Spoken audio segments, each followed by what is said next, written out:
તંત્ર ખાડે ગયું હોય એવું લાગી રહ્યું છે। વડોદરામાં એક વ્યક્તિ જે બીમાર હાલતમાં હોય તાત્કાલિક સારવારને બદલે તડકામાં બહાર બેઠેલો જોવા મળ્યો હતો। તેમ છતાં તંત્રએ કે કોઈ સ્ટાફે તેની સારવાર કરવાની તકદી લીધી નહોતી, તો સયાજી હોસ્પિટલના તંત્ર સામે સવાલો ઊભા થયા છે। વડોદરા સયાજી હોસ્પિટલનું તંત્ર ખડે ગયું હોય તેમ લાગી રહ્યું છે। એક દર્દી જે બીમાર હાલતમાં હોય તાત્કાલિક સારવાર બહાર તાપમાં પડેલો જોવા મળ્યો હતો, પરંતુ હોસ્પિટલના તંત્ર દ્વારા તેની સારવાર કરાવવાની પણ તસદી લેવામાં નહીં આવતા તંત્ર સામે અનેક સવાલો ઉઠવા પામ્યા છે।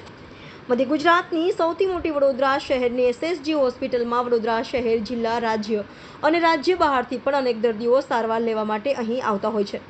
બીજી તરફ દર્દીઓ માટે એસએસજી હોસ્પિટલમાં અદ્યતન સુવિધાઓ ઉપલબ્ધ કરવામાં આવતી હોવાનું હોસ્પિટલના પ્રશાસન દ્વારા કહેવામાં આવી રહ્યું છે, પરંતુ ક્યાંક ને ક્યાંક દર્દીઓ હોસ્પિટલમાં રઝળતી હાલતમાં જોવા મળતા હોય તેવો એક કિસ્સો ફરી પ્રકાશમાં આવ્યો છે।